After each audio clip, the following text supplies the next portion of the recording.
rarely have the opportunity to gather all together as a community and really think and talk about the same things in the same place. So this is an opportunity for us to gather virtually and to hear from someone who I respect, going back over a decade all the way to Hillsdale College.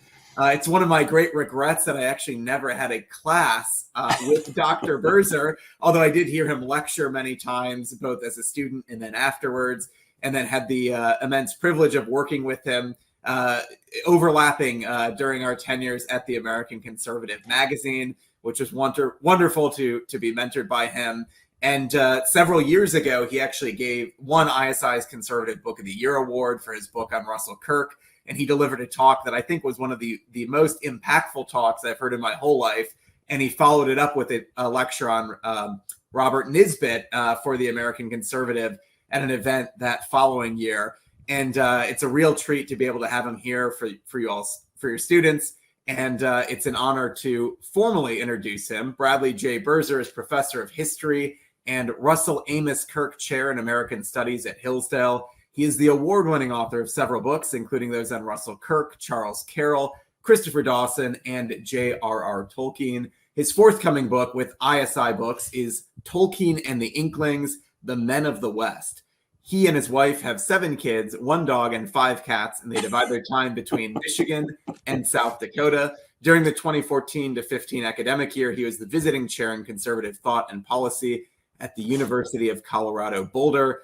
Tonight, he'll be lecturing on Plato and encouraging you to be conservatives with courage and humility this coming year. So please join me in welcoming Dr. Brad Birzer. Hi, everyone. Josie and Johnny, thank you so much. That was a very gracious introduction. And I apologize. I'm sure you can see I've got a bit of a mess back here. I've got all kinds of grading and papers already, and some from previous semesters. So I thought I could block it out a little bit, but I put a couple of my if you can see, to kind of block out the mess. I've got After Humanity, which is Father Michael Ward's new book on abolition of man. I have the ISI Treasury of the Great Tradition, which was excellently put together by my colleague, Richard Gamble. And then I don't think you can see this one. I've got the Lord of the Rings there too. And hopefully everybody needs no introduction for that.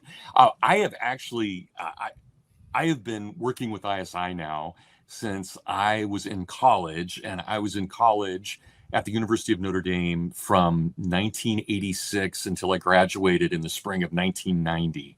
So I've actually been doing things with ISI for well over 30 years, and it's been a wonderful relationship. I published with ISI. I've been able to lecture for ISI. I think the world of Johnny.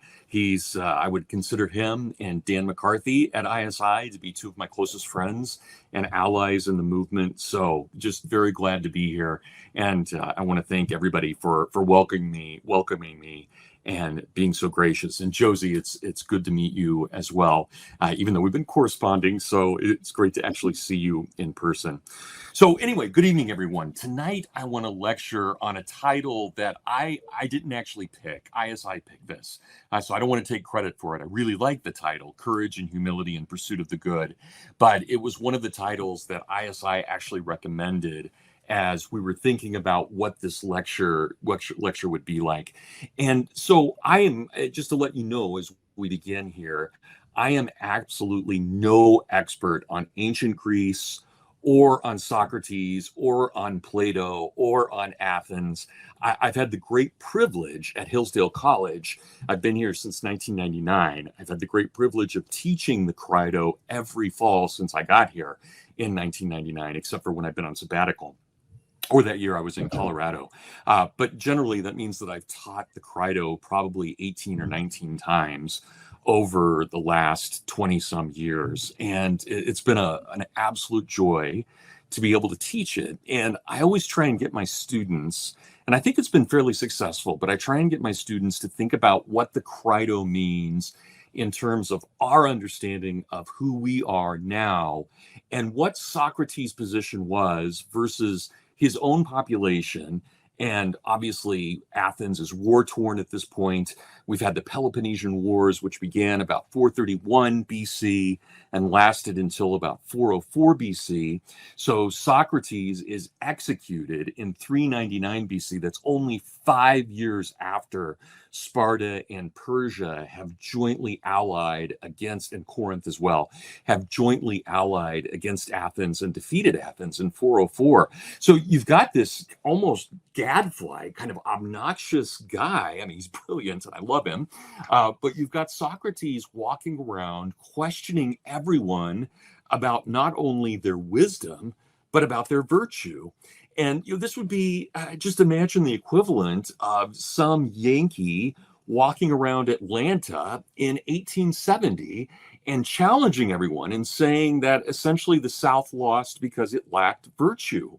And that's what Socrates is doing after the Civil War, walking around Athens and really challenging everyone. And the Athenians don't like this. They martyr him. They kill him.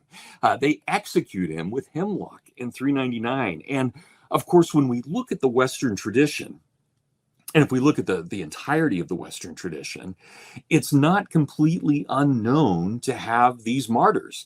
Many of these martyrs are secular, some are religious. Just a quick list, we can think of Socrates, and then Cicero in the Roman Republic, Perpetua in the Roman Empire, and then we can jump forward a little bit, maybe to Sir Thomas More at the beginning of the English Reformation and into the 20th century, someone like Dietrich Bonhoeffer or Maximilian Kolbe. We find that there's this long tradition in Western civilization of people who stand for something. They have great convictions, great integrity, but their community hates them for it. And so many of these people, these martyrs, again, whether they're secular or religious, we can think of them in a very Christ-like fashion. Socrates was one of the great figures, especially in the early church. It was debated, was Socrates crazy or was he a holy man? Certainly in the Eastern Orthodox tradition, there is an understanding of Socrates as being a very devout holy man and pointing the way towards Christianity. And great debates in the early church. What has Athens to do with Jerusalem? The great question asked by Tertullian.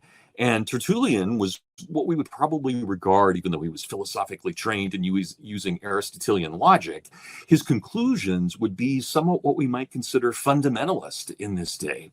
That is, he believed that we should only understand Christianity through Christian scriptures, whereas you had his great opponent, Clement of Alexandria, who argued that, in fact, all of Greek philosophy was a preparation for the Greeks, that is, preparing them for Christ, in the same way that the Old Testament prepared the Jews for Christ. Now, I'm not willing to take a side on this debate. I have my own views, and I certainly am very, very inclined towards thinking that the Greeks had something going on here. But regardless, we can see that in many of these figures, like Socrates and like Cicero and Thomas More, there are definitely echoes, not just of the Christian Messiah, but also of the Old Testament prophets. Now, everybody hated Jeremiah. Jeremiah was not a popular man. Ezekiel, Isaiah, these were not popular people at all. They were despised by their communities. And Socrates, in a very secular way, is playing that kind of role. So I'm very interested in the ideas of wisdom and conviction and sacrifice. And I'm interested in the ideas of Christian humanism and how we might be able to blend the Christian tradition, the Judeo-Christian tradition, with the Greco-Roman tradition, which, being at Hillsdale is kind of a perfect thing because we think of ourselves as the inheritors of the Greco-Roman Judeo-Christian tradition, and then seeing what that means in the American experiment of liberty under law. So this is, again, something that I've been teaching for a long time, and it's been truly one of the great privileges of my life to be able to teach Socrates and teach the Crito. But I do want us to think about this Christian humanism. Can we actually blend these things? Can we blend Christian theology and culture with the culture of the liberal arts and being liberally educated? And how would we see those traditions coming together? So let me turn to Socrates himself, as at least recorded by Plato. in the apology. And this is probably not something that I need to stress in a lecture to ISI students, but apology in the old sense doesn't mean I'm sorry. It means an explanation for what I'm doing. So when Socrates offers his apology, about the last thing he's doing is saying, I'm sorry. In fact, he's relatively obnoxious in kind of pushing the Athenians away from that possibility and really kind of rubbing it in their faces that he is going to maintain what he believes is his mission from God, no matter the opposition, no matter the pushback. He is going to do this, and he's going to keep trying to philosophize regardless of what kind of reaction there is in Athens. And he says in his apology, so in his explanation for why he's doing what he's doing, he says, the effect of these investigations of mine, gentlemen, has been to arouse against me a great deal of hostility, and hostility of a particularly bitter and persistent kind, which has resulted in various malicious suggestions, including the description of me as a professor of wisdom. But of course, that's exactly what Socrates is. He is a professor of wisdom. He is a philosopher, a lover of wisdom, one who adores wisdom and wants to promote it at every point. This is due to the fact, he continues, that whenever I succeed in disproving another person's claim to wisdom in a given subject, the bystanders assume that I know everything about the subject myself. But the truth of the matter, gentlemen, is pretty certainly this, that real wisdom is the property of God. Now, let's just imagine that for a moment. Real wisdom is the property of God. It doesn't belong to any individual or any ethnic group or any polis. It belongs exclusively to God.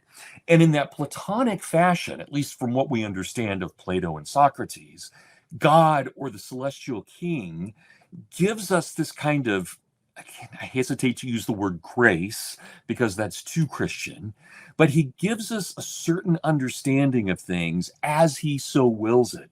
And so he can give this to us through the gift of reason, that is the reflection of the divine in our own souls, not reason as we think of it as rationality, but the very reflection of God. And imagine, again, for the Christian parallel for a moment, we can think of St. John in his gospel, specifically chapter 1, verse 9. What is the Logos? It is the light that enlightens every man, that enlightens every man. So there's something deeply Platonic and Stoic in the way St. John has presented this. But again, when we think about Socrates saying ultimately that wisdom is the property of God, he is playing here the role of prophet. And he continues, and the oracle, in his way of telling us that human wisdom has little or no value. It seems to me that he is not referring literally to Socrates, to me, Socrates speaking in the third person, but has merely taken my name as an example, as if he would say to us, the wisest of you men is he who realizes, like Socrates, that in respect of wisdom, he is really worthless. And that's the kind of famous Socratic answer there, that Socrates is the wisest man because he knows the least.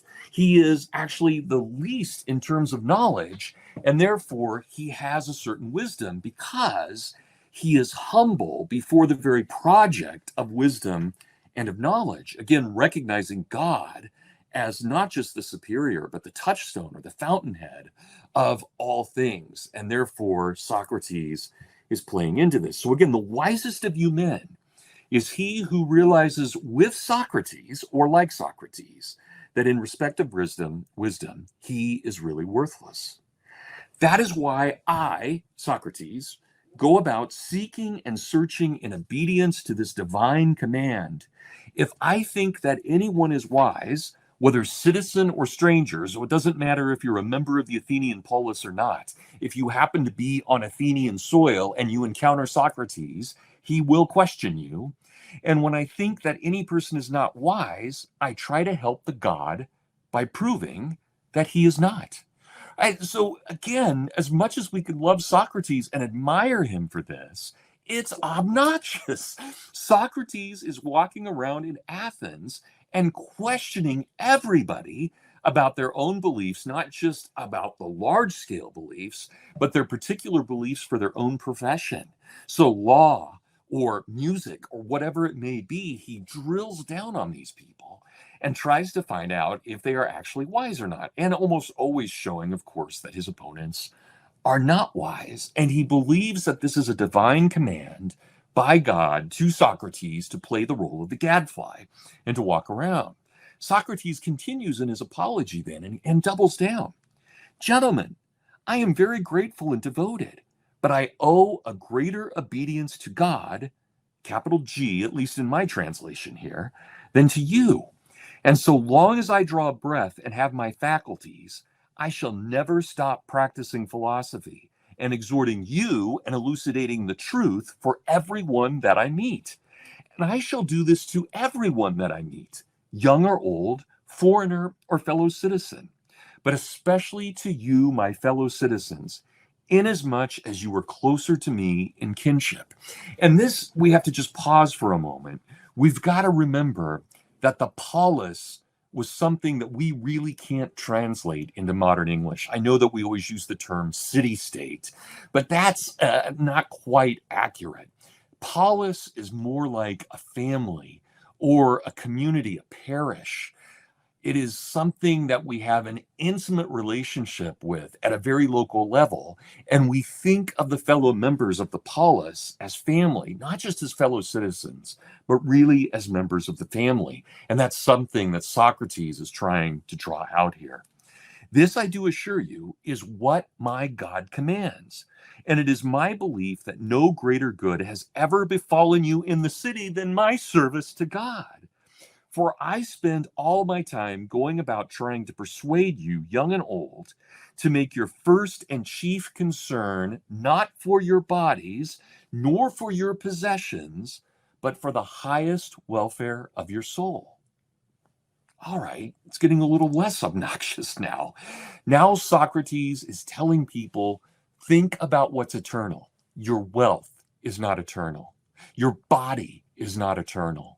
But somehow your soul is. And of course, we'll see this in a following dialogue, not for this lecture tonight, but one of the following dialogues, the Phaedo. So, the highest welfare of your souls. Proclaiming as I go, wealth does not bring goodness, but goodness brings wealth and every blessing, both to the individual and to the community. Now, if I corrupt the young with this message, the message seems to me to be harmful. But if anyone says that my message is different from this, he is talking nonsense. He's lying, or he's completely befuddled. And so, gentlemen, I would say you can please yourselves whether you listen to Anytus or not, and whether you acquit me or not. You must know that I am not going to alter my conduct, not even if I die 100 deaths. So no matter what you men of Athens decide, I will still follow the command of the god. Now, let's just think about this for a moment.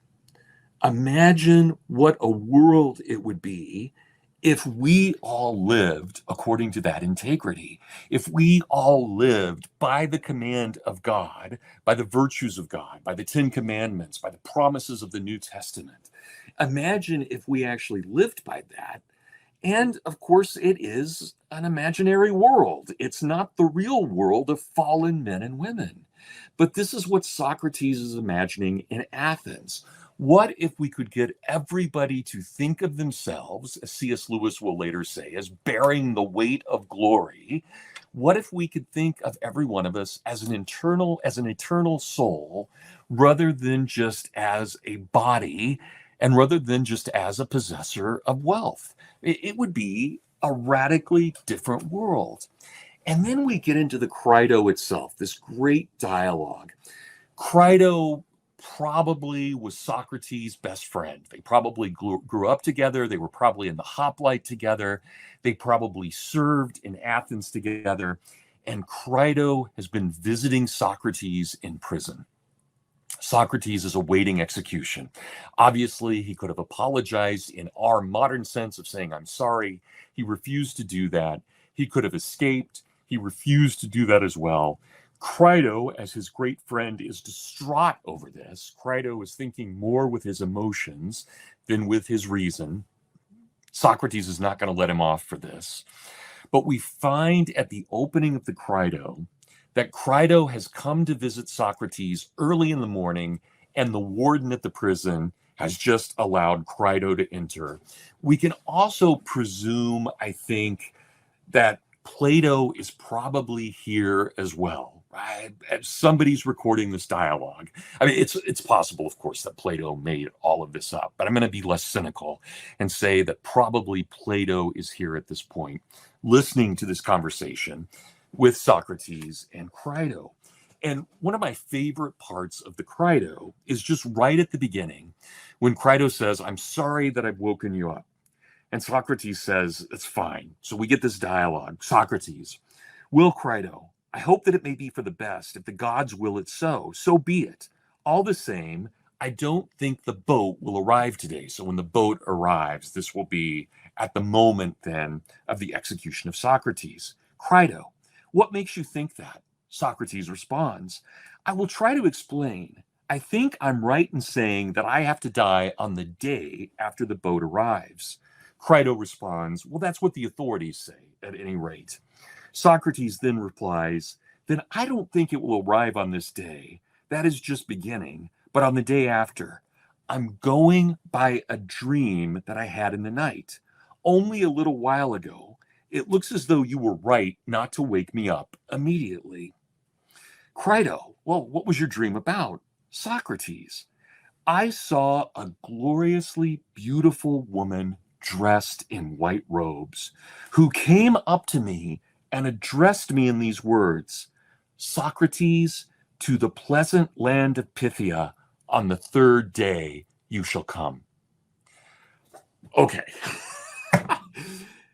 Utterly pagan, and yet parallels Christianity so beautifully. And let's just think about this woman in white for a moment. Is this a pagan goddess? Is it an angelic figure? Is it the Lady of the Lake who appeared to King Arthur and bequeathed to him the sword Excalibur? Is it the woman in white who appeared to King Alfred at Athelney as he was distraught over the Vikings descending upon England? Who is this woman in white? And why does Socrates take her so seriously? But he does. And the dream is as important to him as anything else in the dialogue. So imagine, we can think of one of the great historians and scholars of the 20th century, Russell Kirk, one of my favorites, his pictures right up there.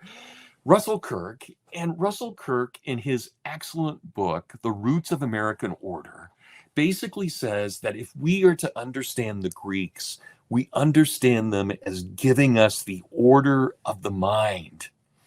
But how could we ever say that what Socrates just said about this woman in white is of the order of the mind? It is such a deeply mythological and religious moment that we can't get beyond the idea that somehow the divine is telling Socrates, and on the third day, you shall not be in Hades, but in the land of Pythia with your ancestors, and it will be pleasant. Right? So Socrates is given this guarantee, and he appreciates it.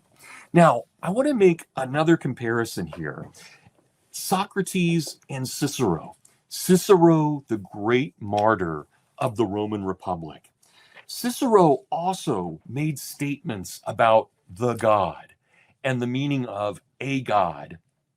And of course, we can think about this just in terms of linguistics. We have in Latin Deus, which is, of course, a corruption of the Greek Zeus. And in Anglo-Saxon, we have, and you'll forgive my pronunciation of this, but Tus, from where we get Tuesday, the god of the sky, the day of Tuesday. So we have this kind of connection. And you can even imagine someone like St. Paul, and I hope this isn't offensive to anyone, but we can imagine someone like St. Paul when he goes to Mars Hill, to Athens, in Acts 17, And he says, in him we move and live and have our being. And that's from an old Stoic poem that actually said, in Zeus we move and live and have our being. That is now scriptural. And so clearly there has to be some kind of connection of the pagan to the Christian in a very positive sense. I don't know how far to take that. And I mean, I've already mentioned I went to Notre Dame, and you can probably see the crucifix on my wall. I mean, I certainly have very strong opinions about my own Christianity, but I remain perplexed on exactly how much the Greeks really did come and prepare the gospel for the pagans in the same way that the Jews prepared the gospel in the New Testament. But this is what Cicero says in his wonderful dialogue. I highly recommend it. It's one of those books that I think every educated person should read, called On the Laws, in which Cicero just simply looks at the nature and the essence of law. But this is what he says. We have here a dialogue, a Platonic dialogue, in the way Cicero writes. Marcus says, this is its relevance, this animal, provident, perceptive, versatile, sharp, capable of memory, and filled with reason and judgment, which we call a human being, was endowed by the one supreme God with a grand status at the time of his creation. Man alone, among all types and varieties of animate creatures, has a share in reason and in thought, which all others lack. What is there, not just in humans, but in heaven and earth, more divine than reason? And again, it's worth remembering that reason in the ancient world meant the image of God projected into our souls, and our souls magnifying that divine. And therefore, since there is nothing better than reason, it is found both in humans and in God. Reason forms the first bond between human and God, and those who share reason also share right reason. And since that is law, we humans must be considered to be closely allied to God by law. Furthermore, those who share law also share the procedures of justice. And those who have these things in common must be considered members of the same state, all the more so if they obey the same commands and authorities. Moreover, they do obey the celestial order, the divine mind, and the all-powerful God, so that this whole cosmos, all of creation, must be considered to be the common state of gods and humans. And the term that Cicero comes up with is this idea of the cosmopolis. So we no longer have Athens. Athens, the polis, has floundered, and it's already failed by the time Socrates is executed, even though there exists an Athens, and to this day, of course, there exists an Athens. The ideal Athens, the polis, has been destroyed as of 404 BC, if not before, but certainly by 404 BC. And we're now just in the remnants. And again, I would ask us to just pause, and especially, I have to say this as a historian, we can imagine that Socrates, and then his student Plato, and then his student Aristotle, that when they talk about Athens, they are idealizing through nostalgia what once was, but no longer is. And the same thing is true, of course, of Cicero. Cicero is idealizing the Roman Republic, whereas the Republic is basically dead at the time that Cicero is writing On the Laws. We are about to enter the empire, and that empire will come really at the moment that Mark has Cicero executed. So Cicero really is the great embodiment of the Republic. And I think we can take this even further. We can see a similar kind of thing with someone like St. Augustine, who really comes at the end of the height of the Roman Empire. The Stoic emperors are gone by the time that Augustine is writing. Or we can imagine someone like Sir Thomas More, who really comes at the end of the English Renaissance rather than at the beginning. And I think it's an important point to note that so many of our greatest minds in Western civilization came not at the beginning of their civilization. I think the American founders are a very important exception to this.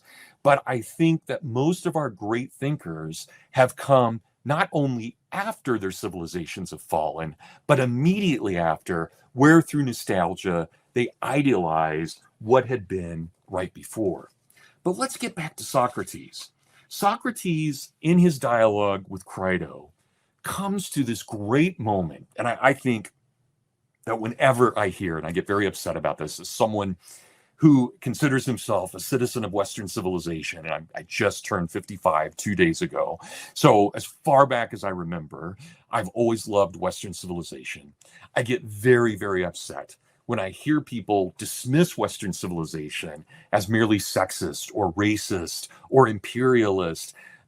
None of those things are untrue. The West has its share of crimes like every civilization does. But there are also things in the West that those of us who are members of Western civilization should be intensely proud about. There are several things that I would say are very important. And one of those is that we can claim Socrates as one of our great thinkers. And so we have this dialogue between Socrates and Crito on the meaning of what we'll call ethics. How do we actually deal with one another? Crito, quite true, Socrates. It is a possible objection, Socrates. But so far as I can see, my dear fellow, the argument which we have just been through is quite unaffected by it. At the same time, I should like you to consider whether we are still satisfied on this point, that the really important thing is not to live, but to live well. Crito, well, yes. Socrates, and that to live well means the same thing as to live honorably or rightly. Yes.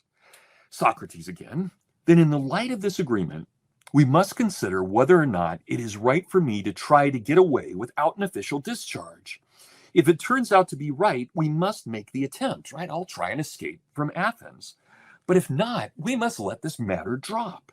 As for the considerations you raise about expense and reputation in bringing up children, I am afraid, Crito, that they represent the reflections of the ordinary public, who put people to death and would bring them back to life if they could with equal indifference to reason. Our real duty, I fancy, since the argument leads that way, is to consider one question only, the one which we just now raised. Shall we be acting rightly in paying money and showing gratitude to these people who are going to rescue me, and in escaping or arranging the escape ourselves, or shall we really be acting wrongly in doing all of this? It all becomes clear that such conduct is wrong. I cannot help thinking that the question whether we are sure to die, or to suffer any other ill effects for that matter, if we stand our ground and take no action, ought not to weigh with us at all in comparison with the risk of doing what is wrong. Crito, I agree with what you say, Socrates, but I wish you would consider what we ought to do. Socrates, let us look at it together, my dear fellow. And if you can challenge any of my arguments, do so, and I will listen to you. But if you can't, be a good fellow and stop telling me over and over again that I ought to leave this place without official permission. I am very anxious to obtain your approval before I adopt the course which I have in mind. I don't want to act against your convictions. Now give your attention to the starting point of this inquiry. I hope that you will be satisfied with my way of stating it and try to answer my questions to the best of your judgment. Well, I'll try, Socrates. Socrates, and here comes the really important point. I would say that in many ways, in an idealistic sense, this is the thesis statement of the best of Western civilization. Do we say that one must never willingly do wrong? Or does it depend upon circumstances? Is it true, as we have often agreed before, that there is no sense in which wrongdoing is good or honorable? Or have we jettisoned all our former convictions in these last few days?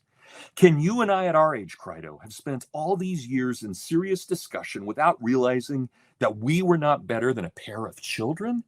Surely the truth is just what we have always said. Whatever the popular view is, and whether the alternative is pleasanter than the present one or even harder to bear, the fact remains that to do wrong is in every sense bad and dishonorable for the person who does it. Is that our view or not, Crito? Yes, it is. Socrates. Then in no circumstances must one ever do wrong. Crito. Admittedly, no. Socrates. In that case, one must not even do wrong when one is wronged, which most people regard as the natural course. An eye for an eye, a tooth for a tooth. I'm editorializing there. Crito. Apparently not. Socrates. Tell me another thing, Crito. Ought one to do injuries or not? Surely not, Socrates. And tell me, Crito, is it right to do an injury in retaliation as most people believe or not? No, Crito says, never. Socrates, because I suppose there is no difference between injuring people and wronging them. Exactly, Crito says. Socrates concludes, so one ought not to return a wrong or an injury to any person, whatever the provocation. Now, that's an incredible moment. And I think we could probably disagree to a certain extent with what Socrates says, but we have to take him very seriously. And here again is that great parallel with Christianity. What do you do when someone wrongs you? You turn the other cheek. Socrates got there where Jesus and Hillel in Jewish culture, he got where they would get almost 450 years before they got there. And I am in no way trying to put Socrates on the level of Jesus, but I also want to make the point that Socrates is recognizing something that will be absolutely crucial to the Christian mystery of truth. So Socrates has gotten there. And just imagine that. We can say that Western civilization is based on an ethic that says we may never do harm to another. And this, of course, is the beginning of just war theory. How could we ever have a St. Augustine or a St. Thomas Aquinas or a Martin Luther or a John Calvin without what we see in Socrates here? How could we ever have a real and deep understanding of the natural law and justice without what Socrates is saying? And again, we can disagree with Socrates. We don't have to put him on a pedestal, but we do have to recognize that in his final moments, in his very last days, in fact, 3 days to the end of his life, he was professing absolute goodness towards one another. And I would make another point as well, and I want to turn to one final figure here to conclude this talk. But I would also suggest that Socrates, in fact, more than suggest, I will throw the gauntlet down here. Socrates also recognizes, unlike our modern world, that not everything is relative, not everything is subjective, not everything comes down to just your opinion and my opinion, but there is an absolute truth. And that truth is rooted not just in the God, but in the very dignity of the human person, somehow mysteriously in this pagan sense, made in God's image, just as Cicero said, and what Socrates has been hinting at this entire time. And that is a stunning thing for us in 2022, for anyone to come forward and to say, well, of course, truth is objective. Of course, there is a truth. Granted, you and I as individuals may disagree on the application of that truth, but we don't disagree that there is a truth. There is an absolute justice. Even if all of us in this space right now, in this lecture, even if all of us witnessed the same crime and served on a jury and had different points of view about what the application of that justice is, we still believe that there is something true and good and beautiful, a virtue called justice. And that justice is so far above us that we have no right to question its authority. We only have the right to question its application. And so I want to turn to one of my favorite thinkers to conclude here, C.S. Lewis. And in his great book, a book that I think every educated citizen of Western civilization should read, 3 lectures that he gave at the University of Durham in 1943, his book, The Abolition of Man. And Lewis, not that far away from us. So as I already mentioned, I'm 55. Lewis is exactly the same age as my paternal grandfather. So now that's a stretch, but he's born in 1898 and he dies in 1963. So yes, he's far removed from us, but he's not so far removed from us that somehow he's of a different planet. Socrates, I think, is so far removed from us at times that he feels alien. Not Lewis. Lewis is one of us, no matter what. And yet, here's what he says in The Abolition of Man. And for those of you who are interested in this version, I'm quoting specifically from page 55 and 56. This thing which I have called for convenience the Tao, in which others may call natural law, or traditional morality, or first principles, or practical reason, or the first platitudes, is not one among a series of possible systems. It is not one of a series of possible systems of value. It is the sole source of all value judgments. If it is rejected, all value is rejected. If any value is retained, it is retained. The effort to refute it and raise a new system of value in its place is self-contradictory. There never has been and never will be a radically new judgment of value in the history of the world.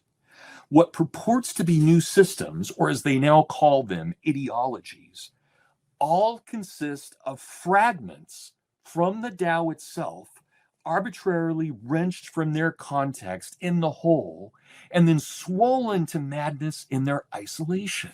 Now, let's just pause there for a moment. It's not that what the ideologues are saying is untrue. It's that they're only giving you a partial truth. They're taking one truth out of 1,000 truths, and they're exploding that truth to madness. So the fascists tell us we must love our country. Well, many people have said that. Cicero said that. George Washington said that. These guys aren't fascists in the least. It's perfectly possible to believe that you would love your country and not be a fascist. But what the fascists do that is so heinous and evil is they make everything subject to that one rule. The same thing is true with communism. We should love our community. But if we only love our community, we have veered towards the path of the loss of wisdom. So again, to repeat what Lewis says, what purports to be new systems, or as they call them now, ideologies, all consist of fragments from the Tao itself, arbitrarily wrenched from their context in the whole, and then swollen to madness in their isolation, yet still owing to the Tao and to it alone such validity as they possess.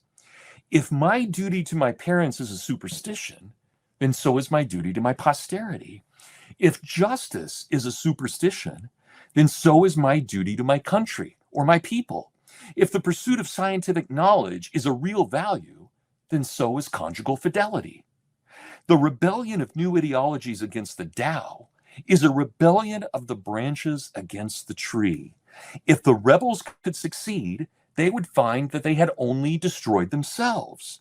For the human mind has no more power of inventing a new value than of imagining a new primary color, or indeed of creating a new sun and a new sky for it to move in.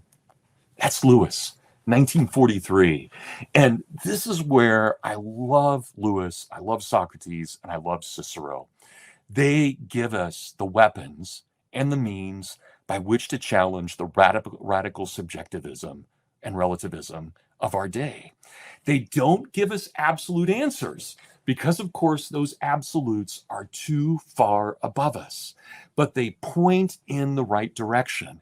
And they suggest that even if we don't always apply justice perfectly or in the same sense as our neighbor, we still recognize that there is an eternal justice. Now, I don't want to be too dour, but I also want to end on this note. Like the prophets of old, these guys don't end well. Lewis does, but not Socrates and not Cicero. They pay for their views. So just remember that.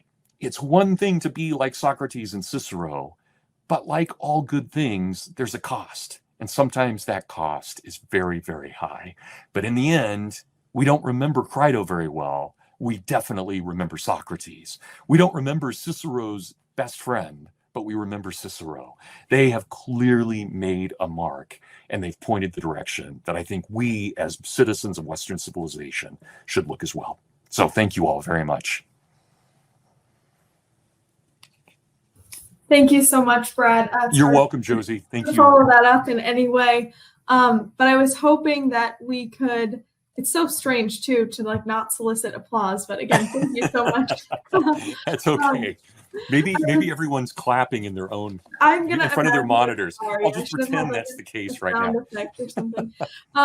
So I was hoping we could move into Q&A, and I'm actually, it's funny that you ended on Lewis, because we have a student who asked a question about the concept of absolute values. And their question was essentially, how might we retain our absolute values as we see these new harmful ideologies permeate our classroom?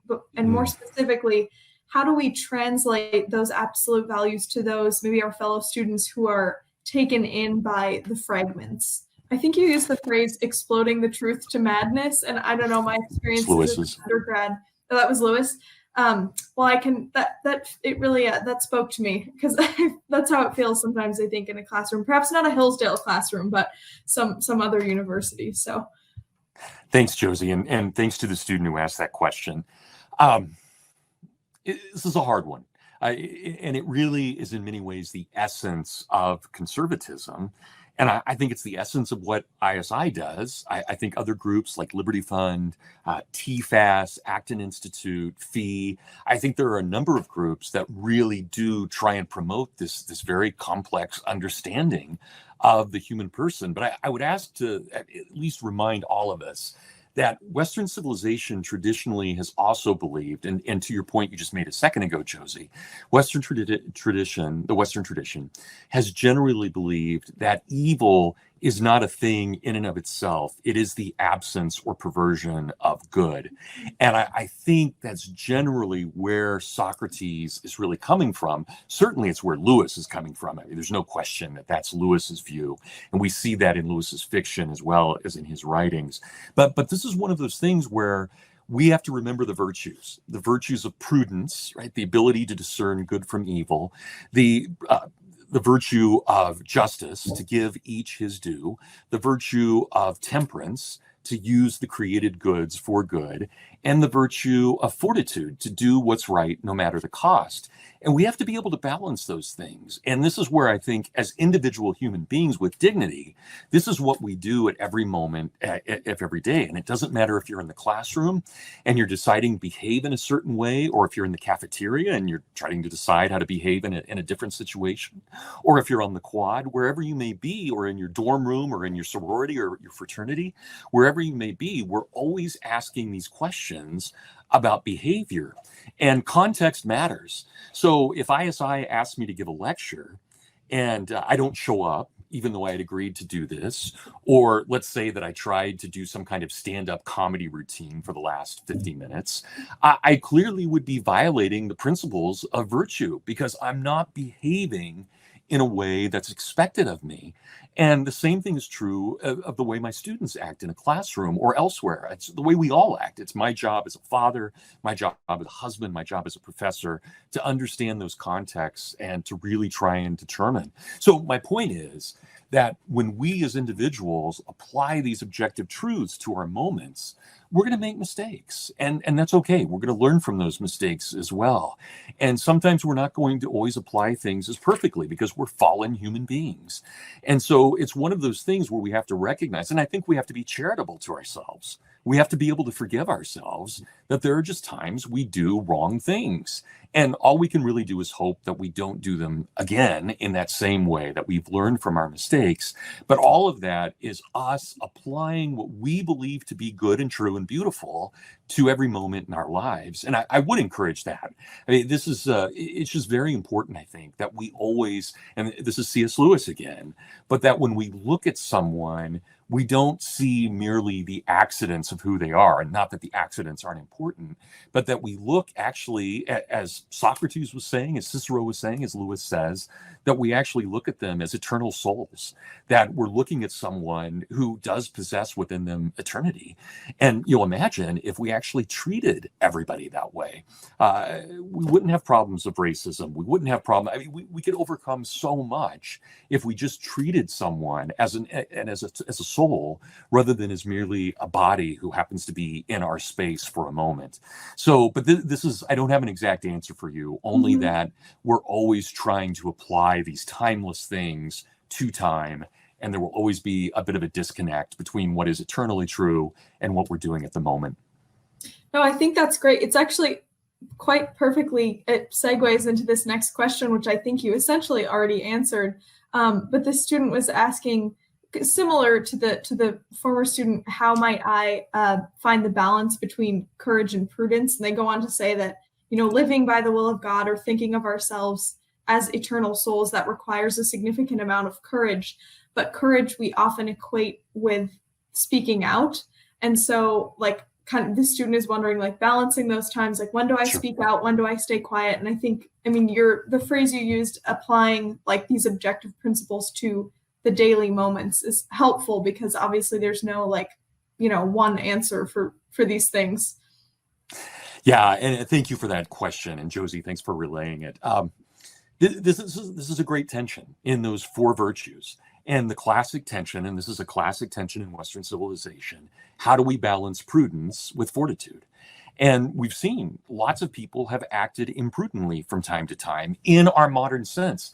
The classical definition of prudence didn't mean what we mean today. When we say someone should be prudent, and we take this especially from Edmund Burke and the Politics of Prudence, and I consider myself a Burkean, but what we take it as though prudence means we kind of step back for a moment and assess the situation before we dive into it. But the classical definition of virtue actually meant simply the ability to discern good from evil. That's the original definition of prudence. And I think when we accept that original definition of prudence, then we can see how fortitude really does play out. But I would also be careful. Prudent in the Burkean sense. There are times when getting into an argument with someone is definitely worth it. There are other times where it's not worth it at all, because all you'll do is anger and polarize a situation. And that's always subjective, because probably the most gentle of us could actually get into a decent argument with even the most vitriol of our opposition and actually be able to get away with it. But most of us can't. In the heat of the moment, we say things that we probably shouldn't say, and then people react. And so you can imagine just like a Twitter mob where somebody says something and then everybody just piles on, and then you get the public confession. And it's all disgusting. I don't know how far I want to go with this, but as my good friend Tom Woods always says, never apologize for something you've tweeted. You're not going to help yourself, and you're not going to help anybody else at all. You just look like a fool because you've caved into the mob at that point. Now, that doesn't mean you don't apologize. Obviously, there are times when we've done something ridiculous where we just have to say, I'm sorry.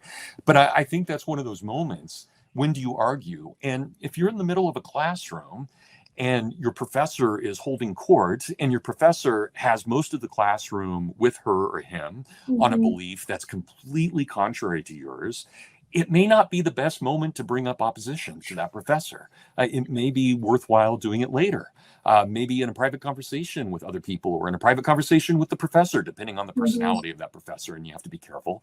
But I think there are different ways to go about it. But, and this is where, and I meant this, as much as I love Socrates, he is obnoxious.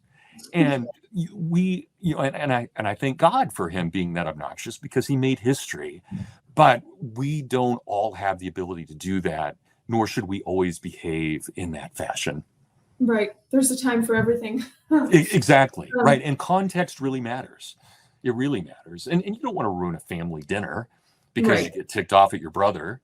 I mean, it's just... I've done that before. Yeah. Haven't we all, Josie? Yes. I speak from experience here. All right. Well, I think we have time for one more question. And this one, it's interesting. The student is mentioning, let me just find it here. Let me just make sure. It was essentially about how earlier in your talk you mentioned that great thinkers often come during a time when their societies are crumbling, and it's through their thought is shaped through nostalgia, via a nostalgia for better days. And so the student was essentially asking, are we in such a time now? And if so, how might we harness that nostalgia for the good? Or can it be like a useful vehicle for the good? Or is it just, I guess, not helpful? Yeah, that's again, an excellent question. All of these have been very good. And I don't have an answer for that. I can speak a little bit from personal experience. You can't see everything in my office right now, but I have a big portrait of Ronald Reagan hanging up. Oh, good. We have we have a cutout of him in the hub. So. Yeah, I mean, he will always be my president. I was in 7th grade when he was elected, and I was a senior in college when the wall came down, when the Berlin Wall came down. He will always be my favorite president of the 20th century and into the 21st century, and he will rank up there for me with Washington and Lincoln. I don't know if I'm being objective about that. I think I'm probably being a little nostalgic.